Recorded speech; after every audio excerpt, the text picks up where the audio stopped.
Hello दोस्तों, welcome to बनाएंगे topper के आज के इस वीडियो में हम देखने वाले हैं एग्जाम्पल नंबर 12 जो कि शंकु के छिन्नक से रिलेटेड क्वेश्चन होने वाले हैं। चलिए देखते हैं, पहले समझते हैं क्या क्या चीज़ें इसके अंतर्गत हैं, क्या क्या फार्मूले हैं, उसके बाद हम इसको सॉल्व करते हैं। हालांकि मैंने सारे जो भी फार्मूले वगैरह हैं सब कुछ बहुत ही अच्छे तरीके से अच्छे ढंग से पूरा कवर कर दिया है इसके पहले वाले वीडियो में, जो कि दिख रहा होगा आपको, या मैं डिस्क्रिप्शन में लिंक दे दूंगा प्लेलिस्ट का, वहाँ से जाकर के, या चैनल पर प्लेलिस्ट बनी हुई है आप जाकर के वहाँ पर देखेंगे तो इसके जस्ट ऊपर वाली वीडियो जो होगी वो शंकु के छिन्नक से ही रिलेटेड होगी। आप उसको अगर पूरा देख लेते हैं तो आपको मैक्सिमम चीज़ें पूरे फार्मूले वगैरह सब कुछ मैंने डिटेल किया हुआ है, जरूर से उस वीडियो को देख लेना। चलिए मैं फार्मूले एक बार रिवीजन करा देता हूँ, उसके बाद सॉल्व करते हैं। पहले तो देख लेते हैं शंकु का छिन्नक होता क्या है। भाई ये शंकु है, शंकु को आप ऐसे काट दोगे, काटने के बाद आपको कुछ इस टाइप की आपको आकृति मिलेगी और यही जो होगी आपकी शंकु के छिन्नक कहलाएगा। और इसका फार्मूला होता है शंकु के छिन्नक का, आयतन भी होता है और क्या होता है, पृष्ठीय क्षेत्रफल भी होता है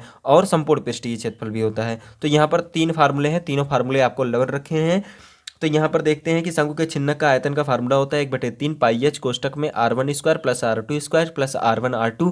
भाई यहाँ पर अगर आपको ना समझ में आ रहा हो कि यहाँ पर R1 और R2 क्यों दिया है, देख लेना जरूर इस वीडियो को। क्यों, थोड़ा सा मैं बता देता हूँ। क्योंकि यहाँ पर एक त्रिज्या ये छोटी वाली त्रिज्या होती है, यहाँ पर नीचे बड़ी वाली त्रिज्या होती है, क्योंकि दो त्रिज्या है इसलिए यहाँ पर R1 और R2 लिखा जाता है। शंकु के छिन्नक का वक्र पृष्ठीय क्षेत्रफल का फार्मूला क्या होता है, पाई R1 प्लस R2 कोष्टक में हो जाएगा ये और इंटू हो जाएगा L, जहाँ L बराबर हो जाएगा √h² plus R1 minus R2 का होल स्क्वायर।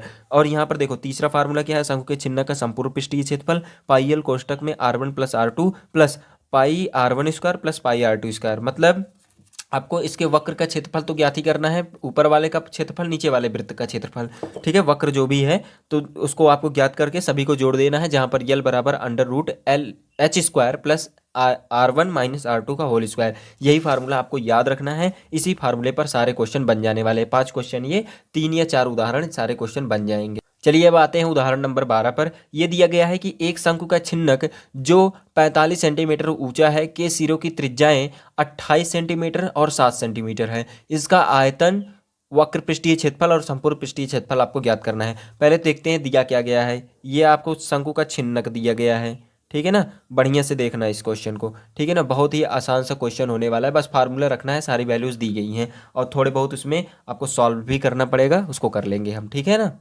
तो यहाँ पर क्या कह रहा है कि शंकु के छिन्नक का जो 45 मीटर क्या है, सेंटीमीटर ऊंचा है, तो भाई हमने 45 सेंटीमीटर इसको ऊंचा कर दिया, 45 सेंटीमीटर। और ऊपर की जो मतलब दोनों त्रिज्याएं दी गई हैं, एक 28 सेंटीमीटर एक 7 सेंटीमीटर, तो नीचे वाला क्या है 28 सेंटीमीटर हो जाएगा क्योंकि बड़ा वाला है, और ये ऊपर वाला क्या हो जाएगा यहाँ से 7 सेंटीमीटर हो जाएगा। तो दोनों आपको त्रिज्याएं दी गई हैं। अब इसका आयतन याद करना है। अब आयतन में जब आप फार्मूला देखोगे तो यहाँ पर एच पूछा है, एच तो आपको पता है, ठीक है। और यहाँ पर देखो R1 square plus R2 square plus R1 R2, तो इसमें क्या है सारे वैल्यूज आपको पता है। R1 की भी वैल्यू पता है, ये R1 हो गया और ये R2 हो गया, और यहाँ पर देखो H की वैल्यू भी पता है, सारी वैल्यूज पता है। वैल्यूज रख देंगे, शंकु के छिन्नक का जो आयतन होगा वो आपका पता चल जाएगा। चलिए लिखते हैं फटाफट से, इसका जो है आयतन पहले ज्ञात कर लेते हैं क्योंकि आयतन पहले पूछा है।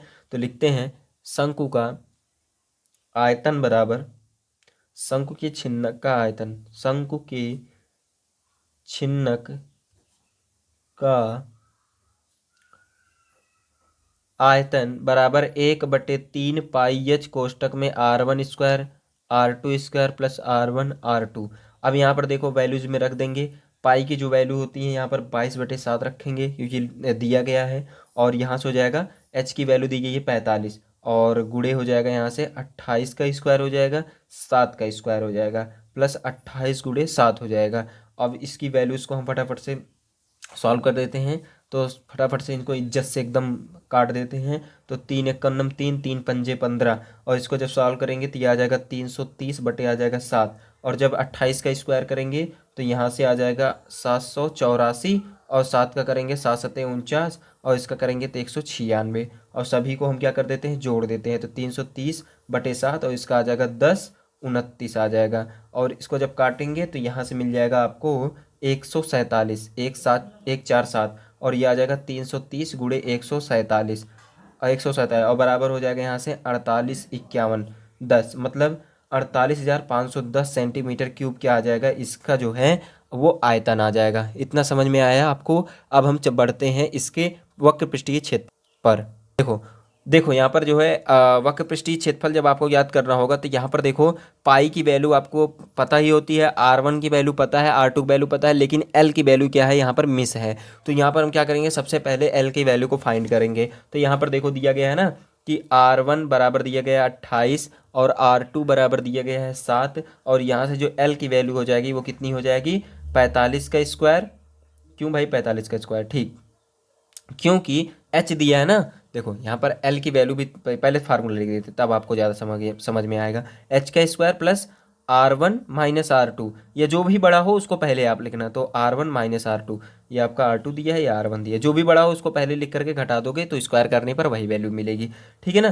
तो चाहे आप पहले लिख दो चाहे बाद में लिख दो, जब भी स्क्वायर करोगे तो माइनस माइनस का क्या हो जाएगा, प्लस हो जाएगा, उससे मतलब कम रखना। ठीक है ना। तो यहाँ पर जो है एच की वैल्यू कितनी है, 45, 45 का स्क्वायर हो गया। और यहाँ से देखो R1 की वैल्यू तो 7 है और R2 की वैल्यू कितनी है, 28 है। चाहे आप इसको पहले लिख दो चाहे आप उसको पहले लिख दो, बात एक ही है। चलो पहले लिख देते हैं। R1 की वैल्यू 7 दी है, इसमें से जब आप 28 को घटाओगे तो यहाँ से आ जाएगा 7 14 7 3 21 आ जाएगा यहाँ पर, मतलब कि वही यहाँ पर आ जाएगा 21। माइनस में आएगा, जब स्क्वायर करोगे तो ये क्या हो जाएगा, प्लस में हो जाएगा। और यहाँ से हम क्या कर देते हैं, तब भी स्क्वायर ही लिखते हैं, ठीक, कोई दिक्कत नहीं है। और 45 का जब स्क्वायर करेंगे तो 20 25 आ जाएगा, और इसका जब हम करेंगे 21 का तो ये माइनस माइनस से प्लस हो जाएगा और ये आ जाएगा 441। और जब इसको आप सॉल्व करोगे पूरा पूरा तो यहाँ से आ जाएगा आपका जो वैल्यू है जोड़ने पर वो आ जाएगी 2466। और जब इसको आप पूरा पूरा सॉल्व करोगे तो 49.65 सेंटीमीटर इस सेंटीमीटर में आ गया, क्योंकि ये क्या है, लंबाई है। तो ये आपका क्या हो गया, यल बराबर आ गया इतना। अब हमको क्या चाहिए, इसका वक्र पृष्ठीय क्षेत्रफल चाहिए।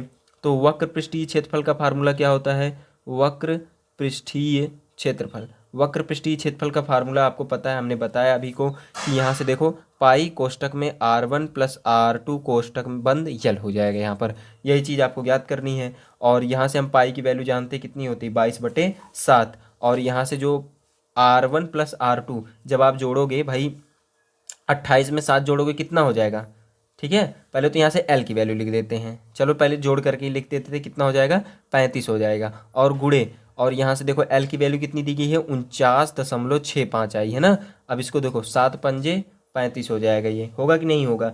अब यहाँ पर जब गुणा कर देंगे 5 का गुणा 22 के साथ 110 हो जाएगा, गुणे आ जाएगा 49.65, और इसको करेंगे तो ये आ जाएगा 5461.50 सेंटीमीटर स्क्वायर, क्योंकि जो बेल क्षेत्रफल होता है वो स्क्वायर में होता है। अब आगे बढ़ते हैं यहाँ पर, अब बढ़ते हैं कि संपूर्ण पृष्ठीय क्षेत्रफल क्या होता है। संपूर्ण पृष्ठीय क्षेत्रफल का आपको फार्मूला पता होगा, यहाँ पर लिख देते हैं संपूर्ण पृष्ठीय क्षेत्रफल। पृष्ठीय क्षेत्रफल, संपूर्ण पृष्ठीय क्षेत्रफल का आपको फार्मूला पता है। सबसे पहले हम क्या करते हैं, पाई कोष्टक में R1 प्लस R2 कोष्टक बंद यल पाई R1 square plus pi R2 square, यही आपको करना होता है। अब इतने की वैल्यू आपको पता है, बस हमको क्या करना है, पाई R1 square plus pi R2 square की वैल्यू इसमें रख देनी है। अब इसकी जब वैल्यू रखते हैं तो ये आ जाएगी 49.65, और ये आ जाएगा प्लस पाई की वैल्यू को हम क्या कर लेते हैं, कॉमन ले लेते हैं, 22/7। तो R1 का स्क्वायर कितना हो जाएगा, 28 का स्क्वायर, मतलब 28 का स्क्वायर प्लस आ जाएगा 7 का स्क्वायर, यही तो होगा। और यहाँ पर देखो 49.65 और प्लस हो जाएगा 22/7, और 28 का स्क्वायर करेंगे तो ये आ जाएगा 784। हाँ 784 होता है, 784 प्लस ये हो जाएगा 49। ठीक है ना। अब इसको हम दोनों को जोड़ लेते हैं, जब जोड़ेंगे तो ये हमको क्या मिलेगा, यहाँ पर मिल जाएगा 833 मिल जाएगा। तो पहले यहाँ पर लिखते हैं कि, और यहाँ पर हमने क्या लिख दिया भाई, ये नहीं होगा ना, क्योंकि ये तो क्या था, यल की वैल्यू थी, हमको पूरी पूरी वैल्यू लिखनी है। तो पूरी वैल्यू ये आई है 5461.50। ठीक है ना, यही चीज़ यहाँ पर भी होगी, थोड़ा सही कर लेना इसको ना, 5461.50। और यही चीज़ हम क्या करते हैं, आगे बढ़ाते हैं। तो ये आ जाएगा बराबर 5461.50, और ये आ जाएगा प्लस 22/7, और जब इसको जोड़ देंगे दोनों को तो ये आ जाएगा 833, ये आ जाएगा 833। और जब 7 से इसको काटेंगे तो ये आ जाएगा 119। ठीक है ना, कितना आ जाएगा, 119 आ जाएगा। और फिर हम क्या करेंगे, दोनों को जोड़ दे, इसका गुणा करके दोनों को जोड़ देते हैं। तो यहाँ पर जो गुणा करेंगे तो ये आ जाएगा, पहले तो 5461.50 प्लस इन दोनों का जब गुणा करेंगे तो ये आ जाएगा 2618 आ जाएगा। और जब इन दोनों को जोड़ देंगे तो 79.5 सेंटीमीटर स्क्वायर, यही आपका आंसर हो जाएगा। बिल्कुल आसान था। थोड़ा सा कैलकुलेशन लेंदी होता है मैं जानता हूँ, लेकिन आपको अगर थोड़ा सा प्रैक्टिस करेंगे तो वो भी चीज़ें आसान हो जाएंगी। तो ठीक है, अगले क्वेश्चन पर चलते हैं। चलिए देखते हैं नेक्स्ट क्वेश्चन, उदाहरण नंबर 13। उदाहरण नंबर 13 क्या कह रहा है? हनु अनु हनुमप्पा, ये कौन सा नाम है भाई? चलो जो भी हो देखते हैं। अनुमप्पा और उसकी पत्नी गंगाम्मा, अरे बाप रे बाप, ऐसा नाम, गन्ने के रस से गुड़ बना रहे हैं। उन्होंने गन्ने के रस को गर्म करके राब, या कोष्टक में सीरा लिखा गया है ना, तो मतलब राब सीरा आपने देखा होगा, ठीक है, तो बना ली है, जिसे शंकु के छिन्नक के आकार के साँचों में ढाला जाता है, जिसमें से प्रत्येक के दोनों वृत्तीय फलकों का व्यास दिया गया है। मतलब जैसे हमने बताया था ना, अगर आपके पास कोई भी छिन्नक है, उस छिन्नक में दो व्यास होते हैं, एक ऊपरी एक निचला, एक छोटा एक बड़ा। तो यहाँ पर दिया गया है व्यास क्रमशः 30 सेंटीमीटर और 35 सेंटीमीटर है, तथा साँचे की ऊर्ध्वाधर ऊंचाई 14 सेंटीमीटर है। मतलब जो ऊंचाई दी गई है यहाँ से यहाँ तक की जो ऊंचाई दी गई है वो कितनी दी गई है? 14 सेंटीमीटर दी गई है। ये कह रहे हैं कि यदि 1 सेंटीमीटर क्यूब राब का द्रव्यमान 1.2 ग्राम है तो प्रत्येक साँचे में भरी जा सकने वाली राब का द्रव्यमान ज्ञात कीजिए। मतलब जो है 1 सेंटीमीटर क्यूब में इतना राब भरा जा रहा है, तो इसके अंदर जितना मीटर क्यूब सेंटीमीटर क्यूब होगा, मतलब कि इसके अंदर जितने भी चीज़ें होंगी, जितने भी मतलब यहाँ पर क्या बोलते हैं, जितना भी सेंटीमीटर क्यूब का ये आयतन लेगा, उतने में कितना राब आएगा उसको आपको बताना है। और ये आप हाथों के रंग देख करके आप सोच रहे होंगे कुछ उल्टा पुल्टा, ऐसा कुछ नहीं है। ये होली का त्यौहार चल रहा था, उसके अंदर हमने बच्चों के साथ खूब होली खेला है और उनको बहुत ज़्यादा रंगा हुआ है, ठीक है ना, बहुत ज़्यादा खेला है अब की बार, और उसी का ये नतीजा है, हाथों में निशानी है, सबूत है आपके सामने। बहुत ज़्यादा बच्चों को एकदम रगड़ रगड़ के खिलाया है, मज़ा ही आ गया था होली के अंदर, ठीक है ना। तो आपने भी बहुत ज़्यादा खेला होगा, बदमाशी किए होंगे आप भी लोग, हम जानते हैं, क्योंकि बदमाशी का ही दिन था। चलो कोई दिक्कत नहीं है। सबसे पहले हम क्वेश्चन को सॉल्व करते हैं, उसके बाद बताते हैं क्यों क्यों इस क्वेश्चन में हम आयतन की बात कर रहे हैं। क्योंकि हमको क्वेश्चन में क्या पूछा है? 1 सेंटीमीटर क्यूब, डायरेक्ट कह दिया है, मतलब आयतन निकाल दो, उसके बाद जितना भी आएगा उसमें से हम क्या करेंगे, 1 सेंटीमीटर क्यूब का आयतन, क्यूब के लिए इतने द्रव्यमान है, तो जितना इसके अंदर आएगा उतने में कितने द्रव्यमान की राब होगा उसको आपको बता देना है। सिंपल सा क्वेश्चन है। सबसे पहले लिख देते हैं, चूंकि सांचे का आकार चूंकि सांचा शंकु के आकार का है, ठीक है ना। सांचा क्या है? शंकु के आकार का है, इसलिए इसमें भरी जा सकने वाली राब का आयतन, इसलिए शंकु के आकार का है, छिन्नक के आकार का है, कि छिन्नक के आकार का है, यहाँ पर लिख लेना, छिन्नक के आकार का है, इसलिए इसमें भरी जा सकने वाली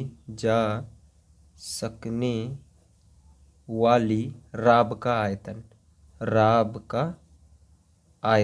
अब फार्मूला आप जानते हैं, हमने बताया था कल ही, अभी बताया था, अब मतलब इसके पहले वाली जो वीडियो है उसके अंदर ही बताया था। क्या बताया था हमने? कि शंकु के छिन्नक का जो आयतन होता है 1/3 पाई h कोष्टक में r1² + r2² + r1r2, यही चीज़ करना है आपको। तो 1/3 यहाँ से हो जाएगा पाई, और ये हो जाएगा h, कोष्टक में हो जाएगा यहाँ से r1² + r2² + r1 × r2। अब इसको सॉल्व कर देते हैं तो ये कितना आ जाएगा, देखो वैल्यूज रख देते हैं फटाफट, 22/7, और ये हो जाएगा गुणे h की वैल्यू कितनी दी गई है? 14 सेंटीमीटर, 14, और ये गुणे हो जाएगा, देखो अब यहाँ पर देखो r1² + r2², देखो r1² का मतलब, देखो यहाँ पर जो इसकी त्रिज्याएं दी गई हैं, इसका जो व्यास दिया गया है ऊपर वाले का वो दिया है 30, तो इसकी जो त्रिज्या होगी यहाँ से यहाँ तक कितनी हो जाएगी? 30/2, और इसके लिए भी जो यहाँ से यहाँ तक दूरी कितनी होगी? 35/2। तो इसमें हम रख देते हैं, वैल्यूज को फटाफट रख देते हैं, तो ये हो जाएगा आपका 30/2 या 35/2, पहले जिसको भी मानो आप, 35/2 का स्क्वायर, और ये गुणे हो जाएगा यहाँ से हो जाएगा 30/2 का स्क्वायर, प्लस यहाँ से आ जाएगा 35/2 गुणे 30/2, और इसको हम क्या कर लेंगे? अब सॉल्व कर लेंगे फटाफट। और जब आप इसको सॉल्व करोगे ना, ये अंदर वाली चीज़ें, पहले तो इसको थोड़ा सा और सॉल्व कर लेते हैं, तब आपको बता देंगे, आप वहीं से गुणा कर लेना, चीज़ें आसान हो जाएंगी आपके लिए। तो ये हो जाएगा आपका 7 दूना 14, और ये हो जाएगा देखो 35 का गुणा अगर 35 बार करेंगे मतलब इसका स्क्वायर निकालेंगे तो ये आ जाएगा 12 25, मतलब 1225, और ये बटे हो जाएगा 4, और यहाँ से आ जाएगा 3 तिहाई 900 बटे हो जाएगा कितना 4, प्लस 3 तिहाई 900 नहीं, मतलब यहाँ पर डबल जीरो भी था ना, उसको उतारना पड़ेगा। तो यहाँ से 35 × 3 में करेंगे तो यह आ जाएगा 10 50, और बटे आ जाएगा 4। और इसको हम क्या करते हैं, जब इसका एलसीएम लेकर के इनको जोड़ करके 4 से भाग देंगे इसमें, तो जो वैल्यू आएगी, इसको तो गुणा कर लेते हैं, और जब इसका एलसीएम लेकर के इसको जोड़ करके जब हम भाग दे देंगे 4 से, तो कितना आ जाएगा, ये आ जाएगा आपका 793.75, और जब हम इसको 3 से काट देंगे तो ये आ जाएगा 2 6 4 5 8, और इसको जब हम सॉल्व कर देंगे 44 से गुणा कर देंगे तो यहाँ से आ जाएगा 11,641.667, यही इतना क्या आ जाएगा, इतना सेंटीमीटर क्यूब जो हो जाएगा इसका आयतन आ जाएगा। अब हमको क्या क्या दिया है, चल चीज़ें लिख लेते हैं। सबसे पहले क्या दिया है कि 1 सेंटीमीटर क्यूब राब का आयतन बराबर दिया है 1.2 ग्राम है, ठीक है ना। तो भरी जाने वाली भरी जा सकने वाली राब का आयतन कितना हो जाएगा भाई, आयतन जो हो जाएगा एक के लिए 1 सेंटीमीटर क्यूब के लिए इतना हो जाएगा। तो यहाँ पर हम लिख देते हैं कि 11,641.667 सेंटीमीटर क्यूब में भरी जा सकने वाली राब का आयतन बराबर हो जाएगा 1.2 इंटू 11,641.667, और जब हम इनका मल्टीप्लिकेशन कर देंगे तो ये आ जाएगा आपका कुल मिला करके कितना आ जाएगा 13,970.04 ग्राम, और लगभग में अगर इसको किलोग्राम में कन्वर्ट करेंगे तो 1000 से भाग दे देंगे, तो 13,970, या हम 97 तक लेकर के जाएं, इतना किलोग्राम, या लगभग हम कह सकते हैं, नियर अबाउट कह सकते हैं कि ये आ जाएगा आपका 14 किलोग्राम, यही आपका आंसर हो जाएगा। बिल्कुल ही आसान सा क्वेश्चन था। तो हमारा नेक्स्ट क्वेश्चन है उदाहरण नंबर 14। तो यहाँ पर दिया गया कि धातु से बनी एक खुली बाल्टी शंकु के एक छिन्नक के आकार की है जो उसी धातु से बने खोखले बेलनाकार आधार पर आरोपित है। देखिए आकृति, इस बाल्टी के दोनों वृत्ताकार सिरों का व्यास दिया है 45 सेंटीमीटर 25 सेंटीमीटर है, तो बाल्टी की कुल ऊर्ध्वाधर ऊंचाई 40 सेंटीमीटर और बेलनाकार आधार की ऊंचाई 6 सेंटीमीटर है। इस बाल्टी को बनाने में प्रयुक्त धातु की चादर का क्षेत्रफल ज्ञात कीजिए। मतलब बाल्टी को बनाने के लिए आपको क्षेत्रफल ज्ञात करना है, जबकि हम बाल्टी की जो मुठिया या हत्थे, जो हत्था होता है उसको उठाया जाता है, उसी को कहा जा रहा है, को इसमें सम्मिलित नहीं कर रहे हैं। साथ ही उस पानी का आयतन ज्ञात कीजिए जो इस बाल्टी को धारण कर सकता है, और पाई की वैल्यू आपको 22/7 लेनी है। चलिए क्वेश्चन को समझाते हैं आपको, उसके बाद सॉल्व करते हैं। तो यहाँ पर क्या दिया है, सबसे पहले समझो कि एक बाल्टी दी गई है। जैसे ये क्या होती है, बाल्टी ऐसे ही होती है भैया, ये ऐसे कुछ होगी और ये ऐसे होती है, ठीक। और इसका बेलनाकार आधार भी तो होता है जिस पर ये टिका हुआ होता है, कुछ इस टाइप से होता है ना, और इसमें एक हत्था लगा होता है ऐसे इस टाइप से, और इसी को हम मुठिया बोल रहे हैं। तो ये मुठिये को हम क्या कर रहे हैं, इसका सम्मिलित नहीं कर रहे हैं। यहाँ पर दिया गया क्वेश्चन में इसमें सम्मिलित नहीं कर रहे हैं, तो इसको छोड़ देंगे। हमको सिर्फ किस किस का, पहले बात तो इसके अंदर जैसे चादर से ही तो ज्ञात की बनाया जाता है। जैसे चादर कोई होगा कुछ इस टाइप से, मान लो चादर होगा, इसी को ऐसे मोड़ा गया होगा, चादर को ऐसे मोड़ करके क्या बनाया होगा, एक पहले छिन्नक बना दिया गया होगा, और छिन्नक बनाने के बाद इसको जो है क्या किया गया होगा बताओ, एक जो है ऐसे छिन्नक बनाया गया होगा, ये बन नहीं रहा है, मतलब इस टाइप से आपको एक छिन्नक मोड़ रोल करके बना दिया गया होगा, और फिर इसके नीचे धातु का एक छोटा सा धातु का ही, चादर का ही एक क्या लगा दिया गया होगा, एक टुकड़ा लगा दिया होगा, जिससे ये जो इसके नीचे वाला जो आधार है इसका टिका रहे। और देखो बाल्टी के अंदर क्या होता है कि यहाँ पर एक प्लेट लगी होती है, वृत्त के आकार की एक प्लेट लगी होती है, ठीक है ना। तो वो भी क्या होती है, आधार होती है ना, तभी तो पानी यहाँ पर जा करके रुकता है। तो बाल्टी कुल कितनी चीज़ों से मिलकर बनी है, एक तो छिन्नक से मिलकर के बनी है, ठीक है ना, एक किसके बनी है एक वृत्ताकार आधार से मिलकर के बनी है, वृत्ताकार आधार है इसका जिस पर पानी रुकी हुई है। और तीसरा चीज़ क्या है, एक बेलनाकार इसका जो स्टैंड है वो कह सकते हैं कि बेलन का स्टैंड है, तो बेलन से भी बनी हुई है। मतलब तीन चीज़ें इसके अंदर इंक्लूड हैं। तो तीनों का अगर हम वक्र पृष्ठीय क्षेत्रफल ज्ञात कर लें या तीनों का क्षेत्रफल ज्ञात कर लें तो हमारा क्या हो जाएगा, यहाँ पर कितने चादर प्रयुक्त हुए हैं वो आपको पता लग जाएंगे। और यहाँ पर कह रहा है कि इसके अंदर आयतन कितना होगा। अब भाई आयतन किसका होगा, शंकु का ही तो आयतन होगा। तो शंकु के इसके अंदर कितना पानी मतलब रखा जा सकता है उसी को पूछा है। तो कितना स्थान घेरेगी वही तो आयतन होता है। तो यहाँ पर आयतन के लिए फार्मूला आप जानते हैं क्या होता है। फार्मूला आयतन के लिए आप फार्मूला जानते हैं 1/3 पाई एच कोष्टक में r1² प्लस r2² और फिर r1 r2 होता है। यही चीज़ें होती हैं, कुछ भी करना नहीं है। सबसे पहले इन तीनों का क्षेत्रफल करके जोड़ देंगे, पूरा पूरा क्षेत्रफल आ जाएगा। फिर इसका आयतन का फार्मूला लगा देंगे, इसके अंदर कितना पानी भरा जा सकता है वो आपका आयतन पता लग जाएगा। चलिए क्वेश्चन की शुरुआत करते हैं। चलिए देखते हैं क्या क्या दिया गया है। पहले लिखते हैं यहाँ पर कि दो वृत्ताकार सिरों का व्यास बराबर, दो वृत्ताकार सिरों का व्यास बराबर दिया गया है 45 और त्रिज्या जो दी गई है त्रिज्या r1 बराबर यहाँ से दिया गया है 45।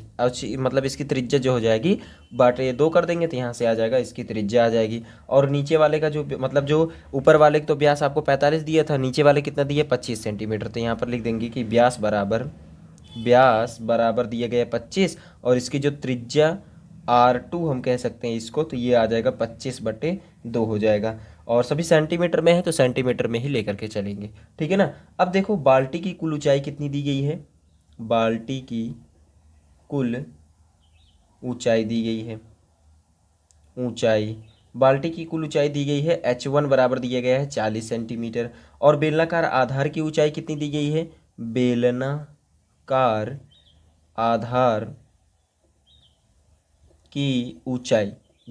आधार की ऊंचाई जो दी गई है यहाँ पर कितनी दी गई है, h2 जो वैल्यू दी गई है वो 6 सेंटीमीटर दी गई है। अब हम क्या करते हैं, हमको शंकु के छिन्नक की भी ऊंचाई की जरूरत पड़ेगी, क्योंकि जब वक्र पृष्ठीय क्षेत्रफल ज्ञात करेंगे तो यहाँ पर देखो वक्र पृष्ठीय क्षेत्रफल का जब हम फार्मूला लगाएंगे तो यहाँ पर क्या है, एल की ज़रूरत पड़ रही है ना। एल का मतलब क्या है, इसकी तिर्यक ऊंचाई। और तिर्यक ऊंचाई किससे ज्ञात होगी, जब इसकी हाइट पता होगी तब। तो शंकु का ये पूरी ऊंचाई आपको कितनी दी गई है, यहाँ से यहाँ तक की जो ऊंचाई दी गई है वो 40 सेंटीमीटर दी गई है। और इसकी ऊंचाई कितनी दी गई है, 6 सेंटीमीटर दी गई है। तो 40 में से 6 को हम जब घटा देंगे तो हमको शंकु के छिन्नक की ऊंचाई आ जाएगी। वही चीज़ निकालना है आपको कि शंकु के छिन्नक की ऊंचाई बराबर, तो यहाँ से हमने लिख दिया शंकु के छिन्नक की ऊंचाई बराबर 40 - 6 करेंगे 34 सेंटीमीटर।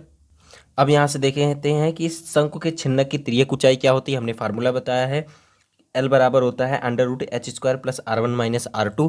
अब इसमें हम वैल्यूज़ को रख देंगे और फिर शंकु के छिन्नक की तिर्यक ऊंचाई आ जाएगी। और क्यों हम तिर्यक ऊंचाई निकाल रहे हैं, आप जानते हैं कि फार्मूला होता है वक्र पृष्ठीय क्षेत्रफल किसका, शंकु के छिन्नक का। क्या होता है, पाई एल कोष्टक में r1 प्लस r2 होता है। तो यहाँ पर हम बिना यल के हम वैल्यू नहीं रख सकते उसके अंदर। तो यहाँ पर h की वैल्यू कितनी हो जाएगी भाई, शंकु के छिन्नक की हमने ऊंचाई निकाली है यहाँ से 34, तो ये आ जाएगा 34 का स्क्वायर और ये प्लस हो जाएगा r1 माइनस r2। तो इसका r1 की वैल्यू कितनी है 45/2 करेंगे तो ये आ जाएगा 22.5। और इसका जब हम करेंगे तो ये आ जाएगा 12.5, ये आ जाएगा 22.5 और ये आ जाएगा 12.5। तो 22.5 में से हम क्या करेंगे, 12.5 को हम क्या कर देंगे, घटा देंगे और इसका स्क्वायर कर देंगे और ये बराबर आ जाएगा √34 का स्क्वायर। 34 का स्क्वायर कितना होता है बताओ, 34 का स्क्वायर होता है, अच्छा पहले इसको माइनस कर लेते हैं तब इसको लिखते हैं। 34 का स्क्वायर प्लस ये आ जाएगा, इसको 10 कर देंगे, इसको माइनस करेंगे 10 का स्क्वायर। तो यहाँ से आ जाएगा 34 का स्क्वायर आ जाएगा 1156, ठीक है ना, 1156 होता है, ठीक है। प्लस यहाँ से हो जाएगा 100 और ये आ जाएगा बराबर अंडर रूट हो जाएगा, यहाँ से अंडर रूट हो जाएगा 1200। 100 जोड़ देंगे तो इसके अंदर हो जाएगा 1256 और 1256 किसका रूट होता है भाई, 35.44 सेंटीमीटर के बराबर आ जाएगा। ये जो होता है इसका रूट जब हम निकालेंगे तो ये आ जाएगा 35.44 सेंटीमीटर आ जाएगा। अब हम क्या करते हैं, आगे देखते हैं क्या क्वेश्चन में क्या कह रहा है। कह रहा है कि प्रयुक्त धातु के चादर का क्षेत्रफल कितना होगा। तो यहाँ पर हम लिख देते हैं कि प्रयुक्त धातु के चादर का क्षेत्रफल बराबर प्रयुक्त धातु के चादर का क्षेत्रफल बराबर हो जाएगा कितने कितने चीज़ के बराबर होगा। एक तो शंकु के छिन्नक के वक्र पृष्ठीय क्षेत्रफल के, यहाँ पर लिख देते हैं। तो यहाँ पर लिखा है कि शंकु के छिन्नक का वक्र पृष्ठीय क्षेत्रफल प्लस हम क्या कर देंगे, वृत्ताकार आधार का क्षेत्रफल हम जोड़ देंगे और बेलन का वक्र पृष्ठीय क्षेत्रफल जोड़ देंगे, तो आपका प्रयुक्त इसमें चादर का जितना क्षेत्रफल है वो आ जाएगा। चलिए जोड़ते हैं फटाफट। चलिए देखते हैं। तो यहाँ पर पहले तो आपको शंकु के छिन्नक का वक्र पे अलग अलग क्षेत्रफल निकाल लेते हैं, उसके बाद सॉल्व कर देंगे, सभी को जोड़ कर देंगे। तो यहाँ से आ जाएगा शंकु के छिन्नक का वक्र पृष्ठीय क्षेत्रफल कितना होता है, पाई एल कोष्टक में R1 प्लस R2, और यहाँ से जो पाई की वैल्यू होती है 22/7, एल की जो यहाँ पर जो वैल्यू आएगी वो कितनी आएगी, 35.44 आई हुई है। और यहाँ से इसको जब दोनों को जोड़ देंगे तो ये आ जाएगा 22.5 प्लस 12.5, इसको जब जोड़ेंगे तो यहाँ से आपको मिल जाएगा 22/7 गुणे 35.44, और इसको जब जोड़ेंगे तो ये आ जाएगा कुल मिलाकर 35 आ जाएगा। तो 7 पंजे 35, 35, और इसका जब गुणा करेंगे तो 110 गुणे 35.44, और जब इनका जब मल्टीप्लाई कर देंगे तो ये आ जाएगा 3898, मतलब 3898.40 सेंटीमीटर स्क्वायर क्या आ गया, शंकु के छिन्नक का आ गया। तो मतलब एक का तो हमने निकाल लिया, ठीक है। अब दूसरे का निकालते हैं कि वृत्ताकार आधार का क्षेत्रफल कितना होगा। तो यहाँ पर लिख देते हैं वृत्ताकार आधार का क्षेत्रफल बराबर वृत्ताकार आधार का क्षेत्रफल। वृत्ताकार आधार का क्षेत्रफल कितना होता है भाई, पाई आर स्क्वायर।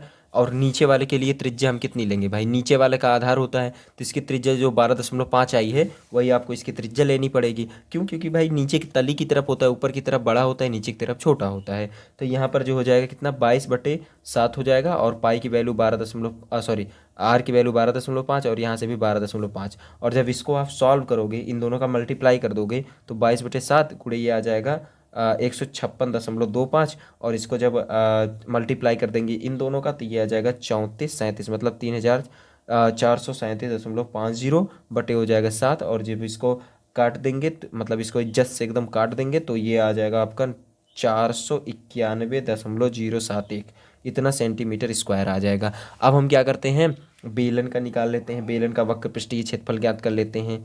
बेलन का वक्र पृष्ठीय क्षेत्रफल, वक्र पृष्ठीय क्षेत्रफल, बेलन का वक्र पृष्ठीय क्षेत्रफल कितना होता है भैया, कितना होता है, 2πr/h। अरे पगले फार्मूला तो याद कर लो, ये देखो हमने लिखा है ना, बेलन का वक्र पृष्ठीय क्षेत्रफल 2πr/h, याद करके रखो नहीं तो गड़बड़ हो जाएगी। क्योंकि बिना सब्जी जो है ना, बिना मसाले के अच्छी नहीं लगती है, तो ये मसाला है, ठीक है, और सब्जी हम बना रहे हैं, देखो अभी हो सकता है कि खाने को भी मिले। ये आ जाएगा पाई की वैल्यू 22/7, और आर की वैल्यू आपको कितनी ले, नीचे वाले का ले रहे हैं, यहाँ पर नीचे वाले का है तो ये आ जाएगा 12.5, और एच की जो वैल्यू, इसकी जो हाइट दी गई है वो कितनी दी गई, 6 सेंटीमीटर, तो ये हो जाएगी 6। और जब इसको हम सॉल्व कर देंगे तो ये आ जाएगा, देखो इसको गुणा कर देंगे तो ये आ जाएगा 44/7, और गुणे हो जाएगा इसका जब हम मल्टीप्लाई कर देंगे इन दोनों का तो यह आ जाएगा 75.0, और इसको जब हम इसका मल्टीप्लाई करेंगे तो 33,300/7, और इसको जब काट देंगे तो यह आ जाएगा 471.42 सेंटीमीटर स्क्वायर आ जाएगा। अब इन तीनों को हम क्या कर लेते हैं, ऐड कर लेते हैं। तीनों को जब हम ऐड कर लेंगे तो यहाँ पर आ जाएगा प्रयुक्त धातु के चादर का क्षेत्रफल। तो यहाँ पर लिख देते हैं प्रयुक्त धातु के चादर का क्षेत्रफल। प्रयुक्त धातु के चादर का क्षेत्रफल कितना होता है, हमने बताया था, तीनों को जोड़ लो, तीनों को जोड़ लोगे, पहले का आया है 3898.40 प्लस आया है 491.071, और प्लस करने पर और एक प्लस और करेंगे किसका, बेलन का भी, तो 471.42, और जब इन सभी का हम ऐड करेंगे तो 4890, 4000 ये है 991 था ना, हाँ ठीक, 991, और जब इनको सभी को ऐड करेंगे तो 4860.9 सेंटीमीटर स्क्वायर, इतना तो एक का आंसर आ जाएगा पहले वाले का, ठीक है ना। इतना चादर क्या होगा, इतना सेंटीमीटर स्क्वायर का चादर जो होगा इसके अंदर प्रयुक्त होगा। अब एक बात और रही कि इसका जो बाल्टी की धारिता कितनी होगी उसको ज्ञात कर लेते हैं। तो यहाँ पर लिखते हैं कि बाल्टी की धारिता मतलब उसके अंदर कितना पानी आएगा। तो बाल्टी की धारिता होती है 1/3 πh कोष्टक में R1 square r2² plus r1 r2, यही तो होता है फार्मूला। तो 1/3 पाई की वैल्यू 22/7, एच की वैल्यू, और इसके लिए एच की वैल्यू कितनी दी गई थी, 34 आई है। क्यों? क्योंकि 40 में से हमने 6 को घटाया था तो यहाँ पर आई थी 34 आई थी ना। और यहाँ पर हम r1 की स्क्वायर को करें तो यहाँ से आ जाएगा आपका 22.5 का स्क्वायर हो जाएगा। r2 का करेंगे तो 12.5 का स्क्वायर प्लस 22.5 गुणे आ जाएगा 12.5, यहाँ से हो जाएगा। और इन सभी को सॉल्व करने के बाद थोड़ा सा और सॉल्व कर लेते हैं इसको, तब आपको छोड़ देते हैं, जिससे क्योंकि कैलकुलेशन में आपको इतनी चीज़ें होनी चाहिए जिससे आप कैलकुलेशन वगैरह थोड़ी तेज़ी से कर पाएँ। ठीक है, और यहाँ पर मेरे बताने से आपका सिर्फ और सिर्फ टाइम वेस्ट होगा। ठीक है, और जितनी प्रैक्टिस आप करोगे, जितना प्रैक्टिस आप गुणे भाग वगैरह में करोगे, उतनी ही ज़्यादा प्रैक्टिस आपको एग्ज़ाम में बहुत ज़्यादा फ़ायदेमंद होने वाली है। इसलिए आपको पहले क्वेश्चन तो मैं एक राह दिखा देता हूँ कि आपको ऐसे ऐसे क्वेश्चन को करना है, लेकिन आपको सोल्यूशन वगैरह आपको खुद करनी है, आपको प्रैक्टिस करनी है, पेपर आपको देने जाना है। ठीक है ना, तो आप इतना अच्छे से प्रैक्टिस कर लो जिससे आपको स्क्वायर वगैरह ये सब करने में, मल्टीप्लिकेशन में, डिवीजन में कोई भी दिक्कत ना आए। ठीक है, तो आप लोग भी कहोगे कि करवाते गुणा करते हैं नहीं और दुनिया भर का ज्ञान बता देते हैं।